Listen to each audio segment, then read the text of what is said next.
the skill level is at its best for this level, but the intensity, I challenge anybody to refute the fact that the intensity level of every shift, every puck battle, every puck drop is no different than overtime Game 7 of a Stanley Cup. It's not the same talent level, but the intensity level, the battle level is at that high. You lose, you're done.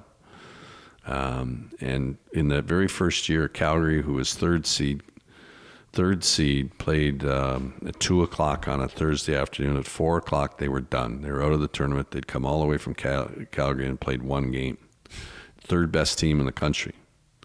So it creates these quarterfinal games that have unbelievable intensity. We saw it in 2016 where we had those very long overtimes. All right, we had a 4-period overtime. We had a 3-period overtime, one on Thursday, one on Friday. That's free hockey for all you fans listening. Yeah. The Saskatchewan goaltender, who was in both those games, played more overtime minutes than he did regular game minutes. Wow. That's how long the overtimes were. And only because the battleground was so intense. Neither team was willing to concede or make that mistake or give up that mistake for a goal. And so that creates on Thursday, Friday, when you play those first 4 games, this unbelievable brand of hockey. It's fast. It's extremely fast. It's hard hitting. It's intense. Every loose puck is a battle for your life. The hitting is there's none of the after whistle nonsense. You can't afford to take a bad penalty. You are literally playing 60 minutes of sudden death hockey, because if you lose, you're out, right? And so every shift is at a level that gives the fans just something that you don't see. You don't see during the regular season, and the regular season is good to great hockey anyway. It's the best hockey around here. Yeah, there's no question. As I say, it's the best hockey outside of pro. But if you win your first game on Thursday or Friday, you now are going to play Sunday. Just a matter of what color medal you're playing for.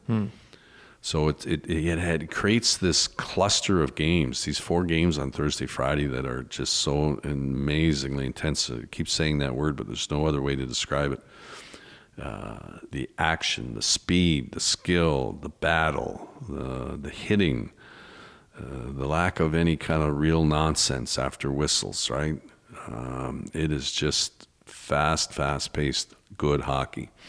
And it's great hockey for a fan. It's great fan hockey. So that's what excites us as organizers. We get to see some of this unbelievable hockey. One little story that kind of brings it all home: when we had the 7-period overtime game, Ron Baird, who's the timekeeper at Scotiabank Centre, Halifax Metro Centre, has been the timekeeper for every sporting event that's ever gone in that building. Great voice. Yeah. No, he's not the voice. He's just the guy that runs the clock. Oh, okay. He's the timekeeper. I didn't know that. Ron Baird. He's been there how long? Since it opened. No. Yeah. Well, you need to get me that connection for a podcast. That Absolutely. needs to be done. And you know what? He'd love to tell his story. So when we went into the fourth overtime period of that game, he literally came running over.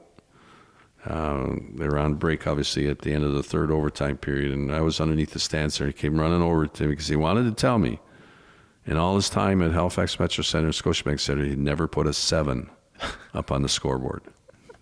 He's timed over 3,000 events in that building. He's never put a 7 up before.